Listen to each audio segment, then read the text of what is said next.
Hello, you guys. Welcome. This is Tamiya Robles, and welcome to my podcast, Adoption Exposed. Just before I get into my part two, I want to let you guys know that I've officially created a Facebook group. So be sure to follow me. It's just called the same thing, Adoption Exposed. So now we're going to go into part two. This is the emotional part that I told y'all about. So grab your tissues if you need to. So, all right. Now, we know about the best friend, Fatima. We know that the Wooten family didn't care for Fatima. I already met the Wooten family. They, at this point, have already accepted me as their child or the missing child, long lost child, what have you. So, um, I met someone there who basically I met somebody at the cookout, and there was a female. It was a couple of two females, I think. Somebody at the cookout basically gave me Fatima's information and said you need to reach out to the best friend. So I'm like, all right, cool. So I went home. I'm cutting out some extra stuff. So I'll go home. In a nutshell, I wound up calling Fatima. And I introduced myself. I say, hi, my name is Tamiya Robles. I do believe I was Robles at the time. My name is Tamiya Robles. I'm looking for my birth mother. I was told that you were best friends with, you know, alleged birth mother, Wooten. And she was like, what? Like she was acting really confused. And then she said, but she's dead. And I said, yeah, I understand. And I just basically am trying to figure out why I was adopted and just trying to figure things out. So she was like, oh my gosh, like you're her baby. She was like, when was your birthday? So I said it, my birthday, January 18th, 1979. And she was like, oh my gosh, I can't believe it. Like, and then she started crying. This lady was crying and she was basically telling me, like, yeah, that's your mom. We were best friends. We were inseparable. I didn't know she was pregnant with you because she got really sick and left for the most part. And she, I guess, was secluded. And but she was just saying how close they were. And she was crying and upset, and she was just telling me how good of a person the biological Wooten mother was. I mean, on and on. It was just such a sad situation. It was really sad, and she was just like, "I'm sorry that this happened to you. If you have any questions, let me know. Reach out. You have my number." She sounded like a really nice lady. Like I didn't see what other people were saying about how negative and mean and evil and bad she was. I didn't see that, but people are always going to put their best foot forward, right? All right, cool. Now, the next thing that happened was I wound up telling the Wooten family, like, okay, we need to solidify this. If you could just get the DNA test. And they were like, sure, anything you want. So that oldest Wooten brother, he did the DNA test.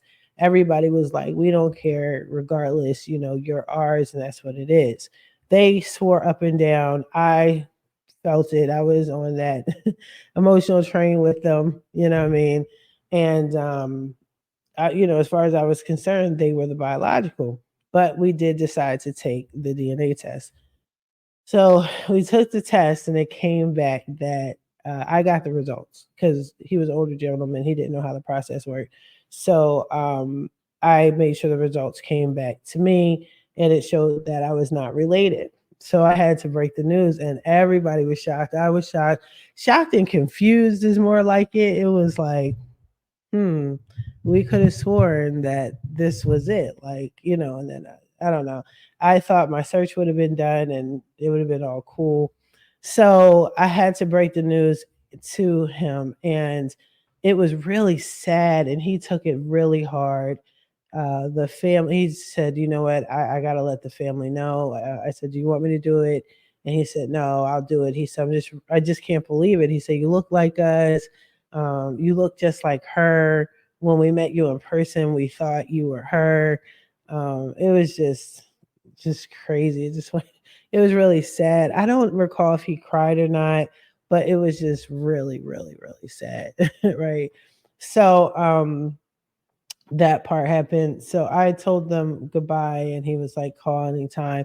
And just out of respect, I never did. I didn't want to keep, if they looked at me and looked at my child and felt reminded of their deceased sister that they love so much, I didn't want that to be rehashed every single time. I didn't want the situation to come resurface and to be talked about and discussed. So, like, one of the women that was there, the sister Wooten that was knocking on the guy's door, he was me and her are Facebook friends, and I think that's it. So every once in a while I'll, say hi to her or whatever. But it was just such a sad moment, and it made me have to go back to the drawing board. I had to figure everything out. I had to go back and figure out what is going on. Like, why is it that I have such a close connection to that family, and my tree is connected to that family, so on and so forth.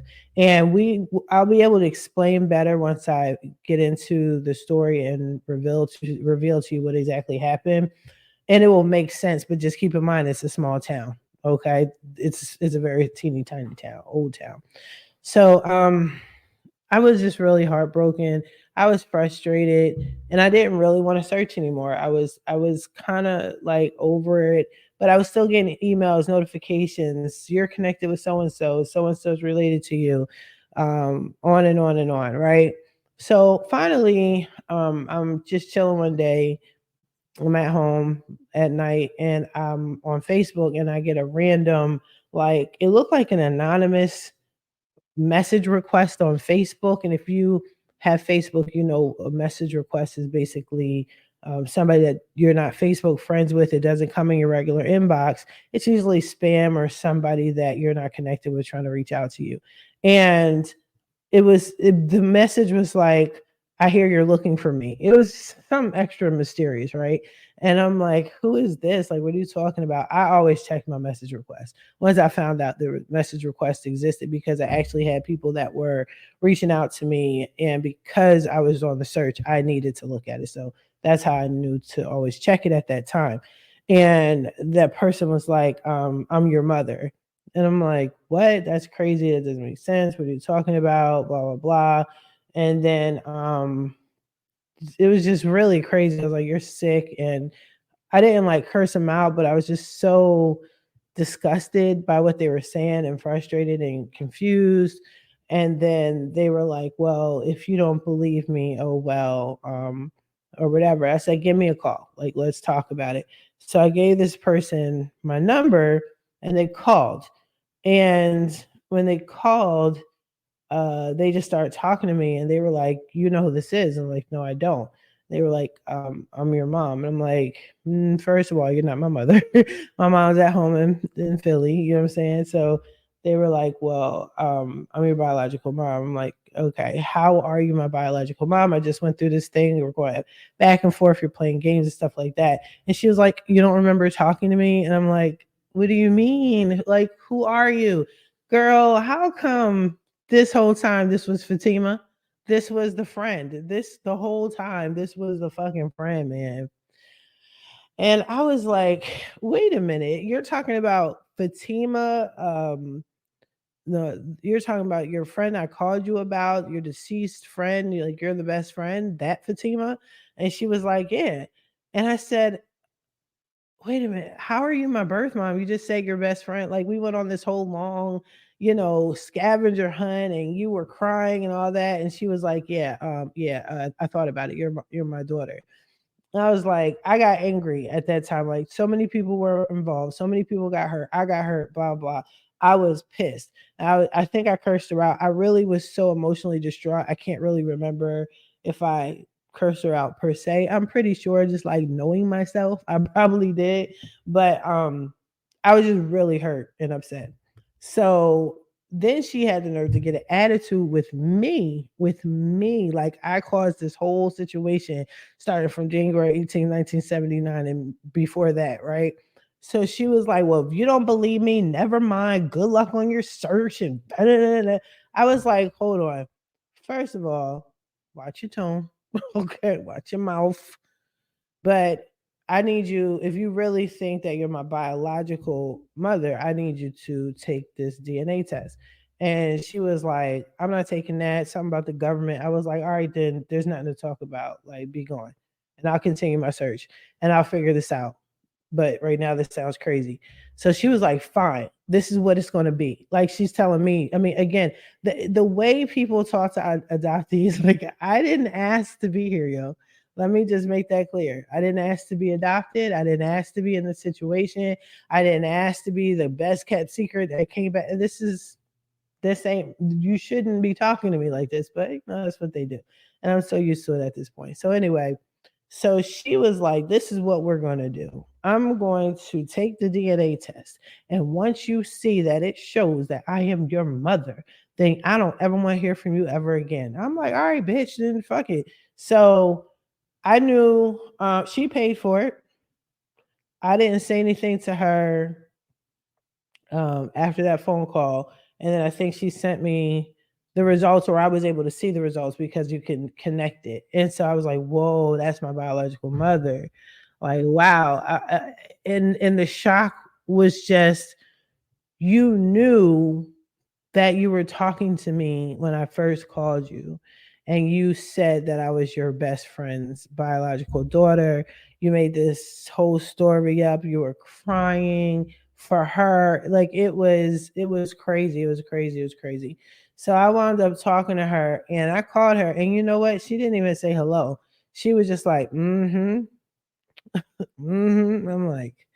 I was like, yeah, so it's true.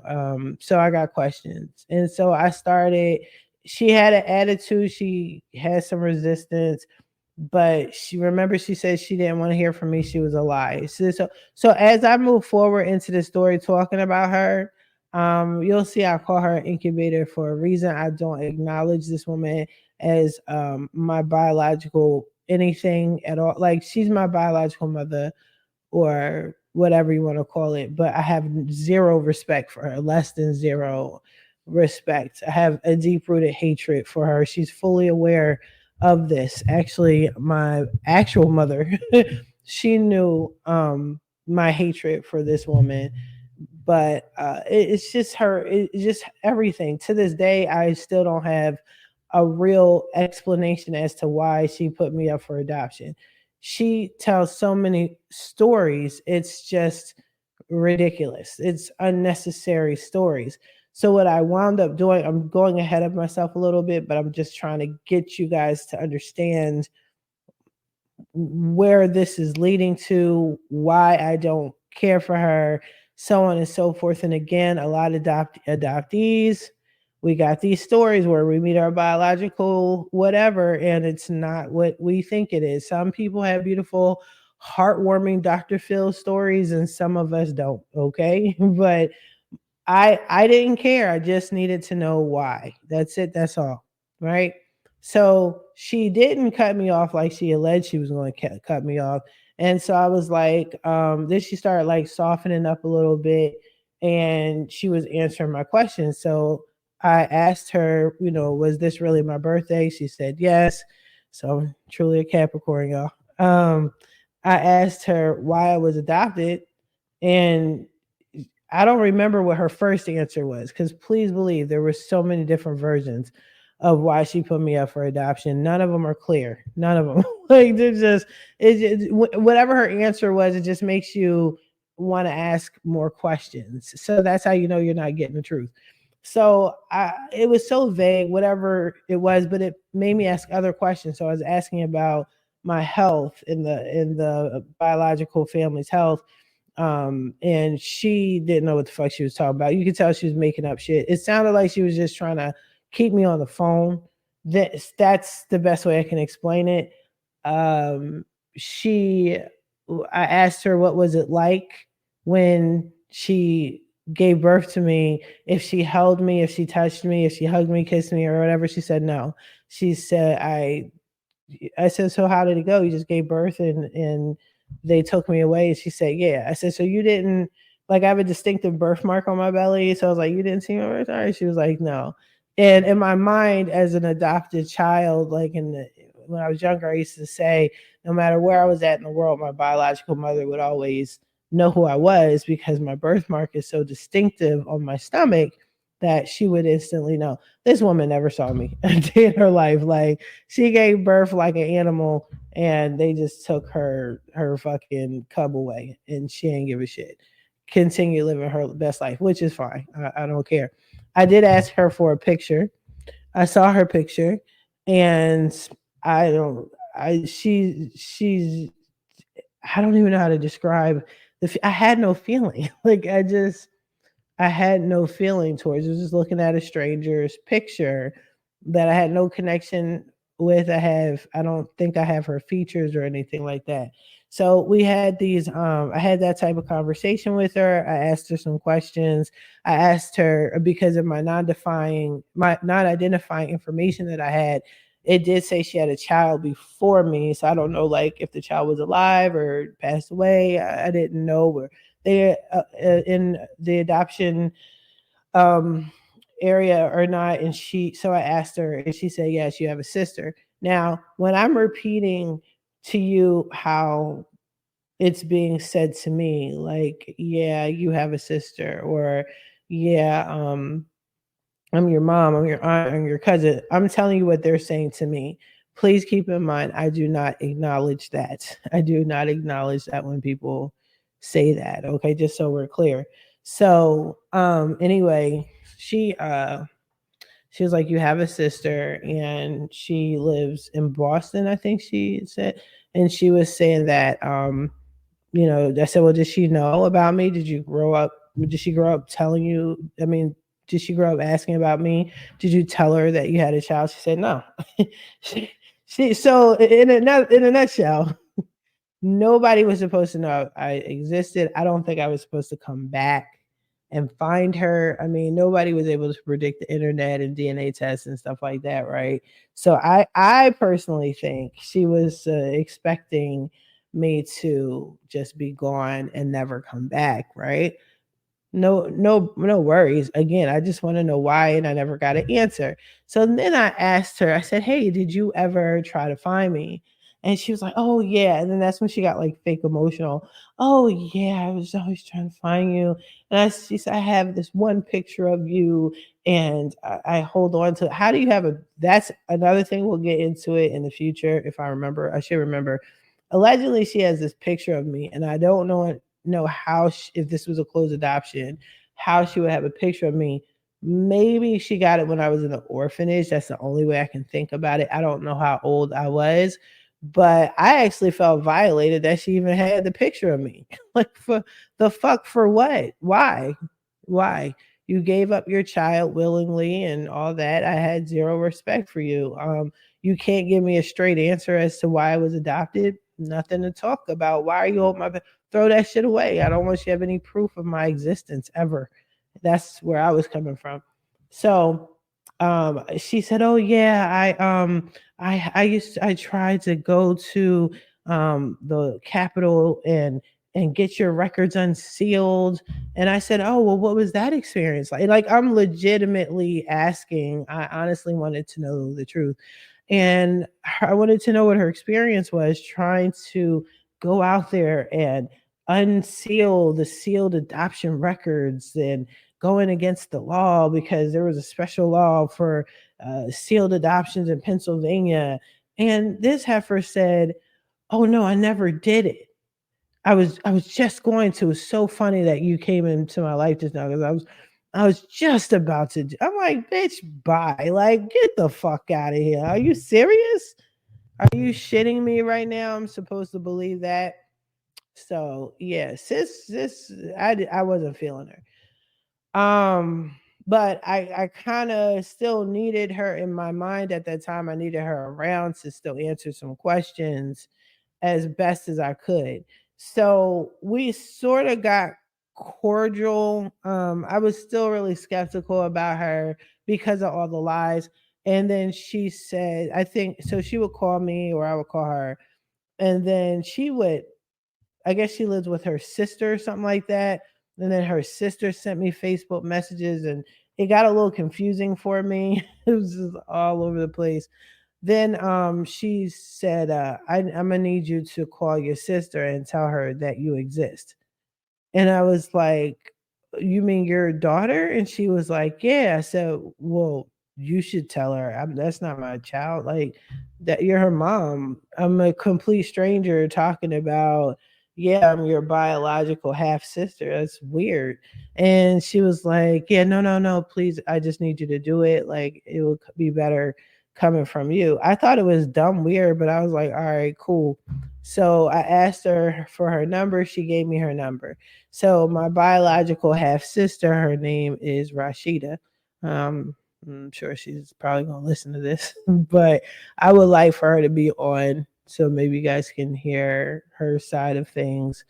Um, I think people should know what sibling life is like, the biological or the adoptive, and what they've gone through in their experience. But I think her experience is pretty valid too. I That's not something we really talk about. I actually don't really talk to her like that. I talk to her on something else, more of a on a business level with something else, but nothing personal for the most part. But at the time, I called her and I introduced myself. I'm like, "Hi, my name is Tamiya Robles, and I'm your biological half sister," or whatever I said.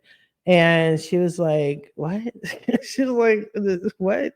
Who gave you my number? Like, did my mom? Whatever." So after we cleared, yeah, I'm definitely gonna have her on because I'm sure she'll probably remembers this better than me. But she was like, okay. She was really quiet, you know? I think she was in shock. I was uncomfortable. It was an odd, weird situation, and what are you gonna do? And I did express, like, I don't know why she wanted me to tell you, but I'm telling you, and sorry, I guess. Like, so she was like, "Okay." I don't know. I don't remember her asking me any questions. Maybe she did. Maybe she asked my age or something like that. I don't know. But she said she when it came down to her mom, she wasn't like surprised or anything like that. So, but it ended, and after that I didn't talk to her. I want to say for years, or over a year. It was a long time before we spoke again. In the meantime, I was dealing with Fatima still. And Fatima and we felt at some point we needed to meet each other. Prior to that, between the time realized she was my birth mom to the time that I physically met her, a lot happened. So, like I said, with adoption stories, there's always stories within a story within a story. So, I'm trying to tell you as much as possible without going off track. But that's again why there's different parts to this different parts. So, I'm sure there's going to be a part 3 and 4. Anywho, so she would call me on a regular basis. She had a lot of questions for me. She asked me about my actual parents, my real parents, how I grew up. I was honest about it. I did tell her, I didn't have the best childhood is or best relationship with my mother, but I had more than most kids had. I had a pretty good financially. I didn't have to want for anything, things like that. But there were other things going on in the household. And then she tried to make it seem like she regretted putting me up for adoption, like she was going to be super save a hoe or some shit. I'm not a hoe, but you know what I'm saying. And it was kind of weird. And then what it turned out to be, our relationship was, we were just gossip. We would gossip and talk shit about like celebrities, people. It was just like shit talking. And then I realized like I was really like I curse a lot anyway. I curse like a sailor. You guys don't hear it. You hear occasional cursing, but I curse like a sailor. But with her, it was more aggressive. It was hate, like jealousy towards people, hating on people. And if you know me, I'm never a hater. I've never been a hater. So, but I don't, so I curse like I'm expressing myself, or I'm saying it for fun, or I'm joking or whatever. But I noticed that I was starting to kind of just kind of talk shit like how she talked shit. And it's just kind of ugly. I wasn't feeling that. I wasn't feeling that energy. And then she said, I asked her about my biological father. And I'm just saying this is not in a particular order, But I was asking her about who was he. I wasn't super invested in finding him. It was just more out of a curiosity. That's when she really got excitable. This is when like her world lit up when she was talking about this dude, and she was like, "Oh, did you find him? Did you test his kids?" I'm like, "What are you talking about?" I'm like, "No, like, who is he? What happened?"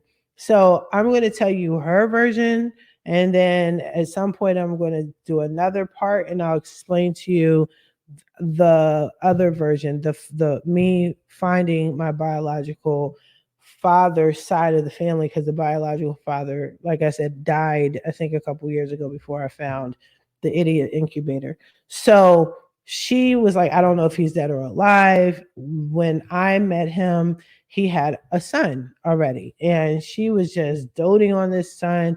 She was just like, oh my God, he was so cute. He was this little light skinned little boy, and blah, blah, blah, blah, blah. And I'll tell you exactly who this person is in my next part of the story. It's going to sound really crazy, but this woman is completely out of her biscuit. You know what I'm saying? Just out of her fucking mind.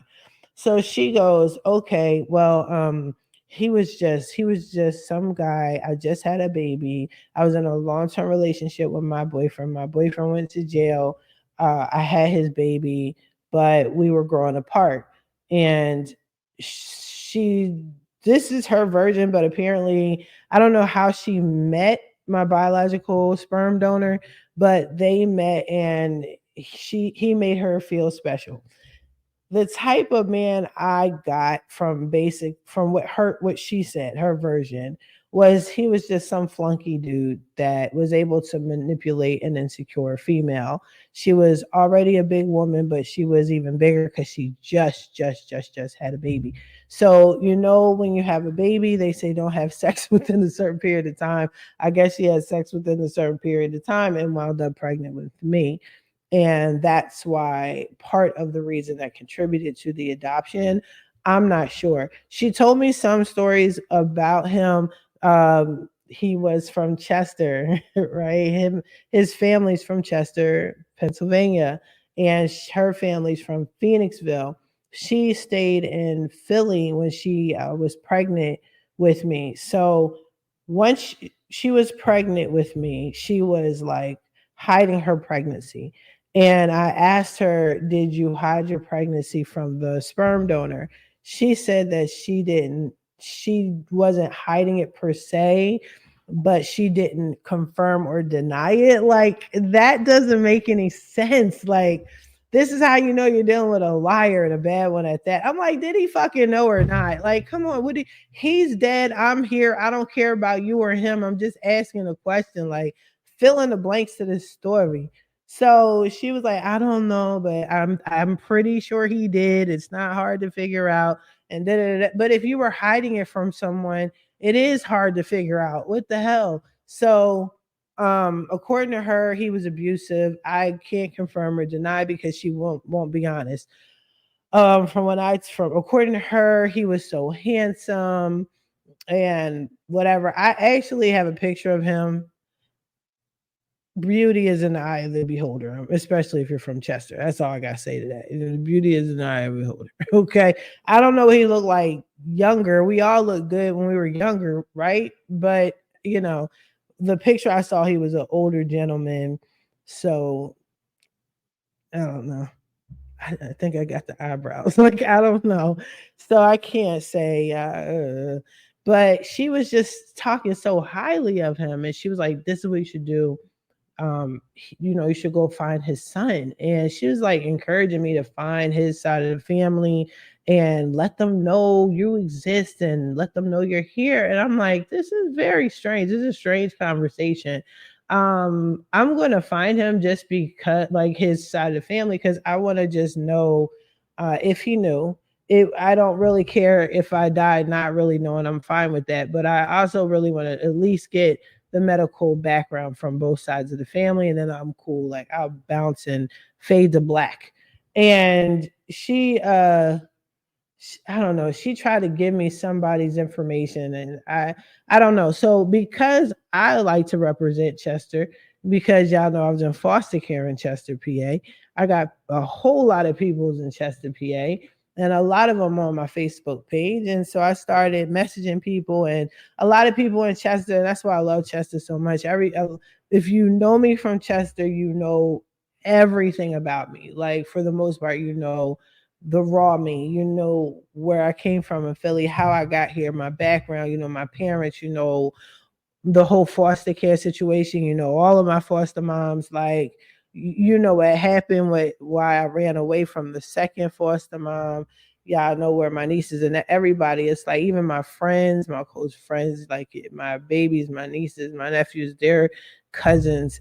I feel at home when I'm in Chester. Matter of fact, I gotta go visit Chester. But so Chester's so small, it's an 8 mile radius city. So I'm like, trying to figure this out because I asked her what his name was and she never knew his real name. So I was like, oh, you were just a smut. Like he was just smutting you out.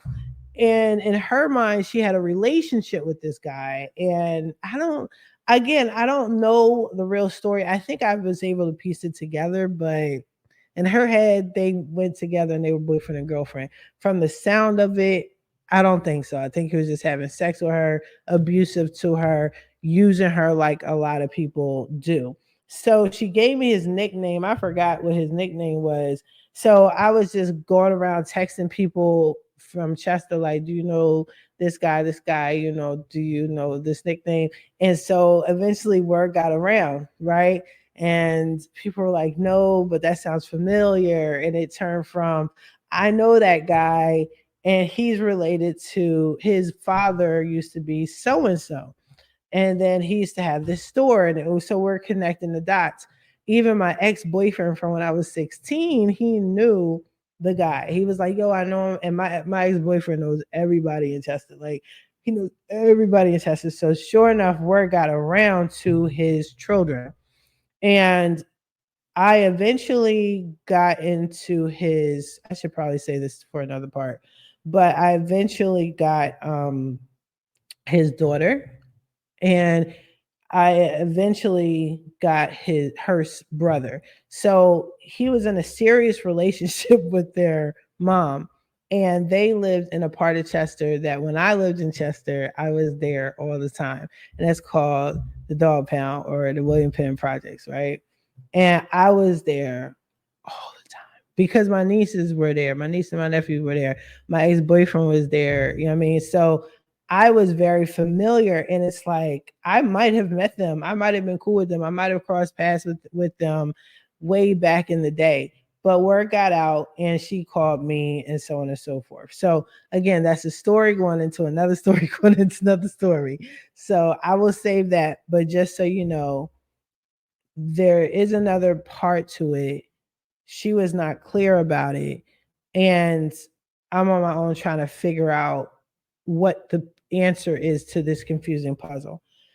Didn't talk to the biological sister. Me and the birth mother are cool, but in a shady, janky kind of way. And now she's sending me on this goose hunt to find my biological father. When all actuality, what she really wanted to do, which I think I kind of pieced together, she wanted to get back in with the family. She wanted that family to know that she existed because they didn't know she existed. And we'll talk about that. So she didn't care about my feelings and me. She was just using me as a tool to be like, ha ha ha, look at me. I had his kid. Like one of them, one of them. Like, so yeah. But anyway, eventually back to the birth mother. It started getting around in her family that I existed. And she realized like I was challenging a lot of the things that she was saying. And she would follow me on Facebook and she would say, oh my gosh, you're really pretty and you seem very intelligent. She was amazed that I was very smart and she was an asshole. But she never gave me the right answer. So I said, I just stopped like kind of talking to her. I started pulling away a bit. She started calling my kids her grandkids. I wasn't feeling that at all. I told her, like, these are not your grandkids. I'm not your daughter. I'm not your daughter's sister. And again, people don't seem to want to respect that. So she was like, well, if you don't want to talk to me, one person you might like talking to is my cousin, Georgie, and she'll have all the answers for you. Any questions that you have for me, ask her, which doesn't make sense because you're the biological mom. Like you, I don't know. It was just crazy. So she was like, you'll really like Georgie, and she gave me her information. So Georgie was her cousin. And I can say, again, out of everybody on her side of the family that I spoke to that made some sort of sense, one person was Georgie and another person is a woman named Sadia. And the funny thing is, I don't think they like each other. I don't care. Sadia was nice to me, so I'm cool. But there's just few people that made sense. I'm sorry, there's four people. Two, I think one passed away or whatever. So then she said, I reached out to her and she was like, oh my gosh, yeah, you're the baby. You came back. And fast forward, she was treating me how the other woman, the sister Wooten, was treating me. I was the baby that came back. So she, in the beginning, called me the baby, the baby, the baby. And I'm a full grown ass woman with kids, right? But it's cute. I let her have it. She did give me more information. She has always given me more information as best as she could. Because keep in mind, she was 16 at the time when the incubator was pregnant with me. She was very close to the incubator.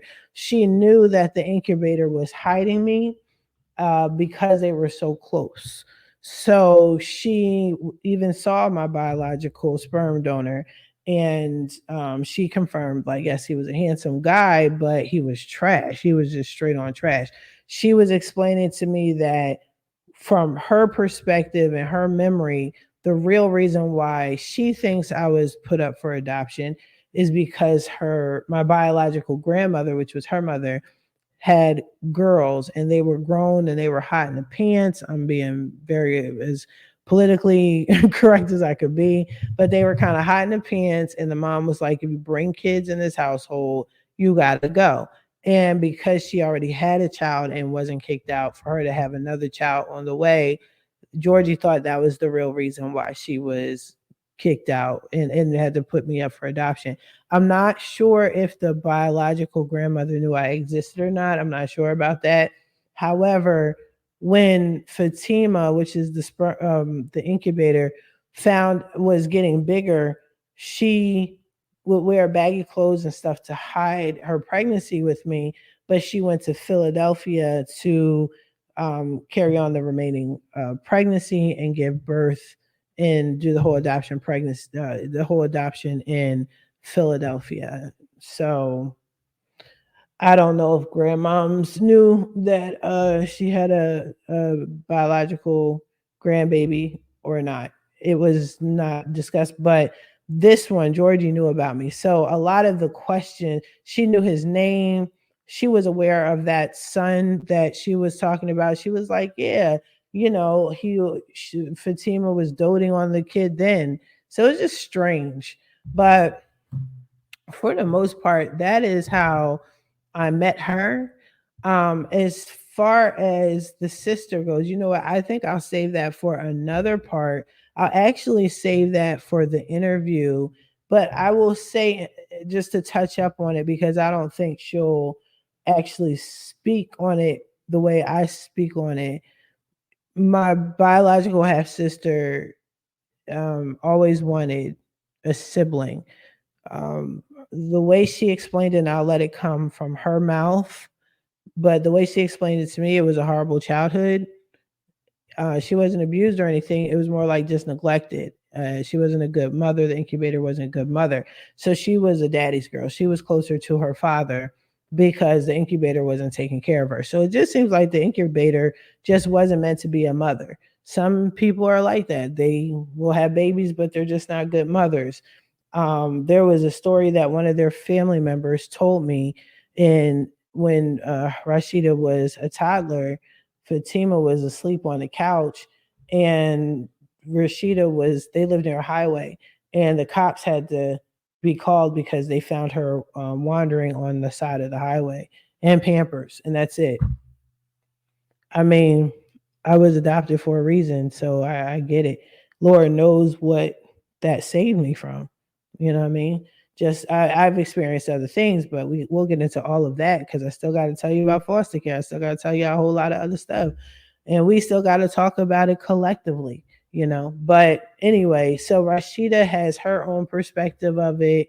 I respect her for it.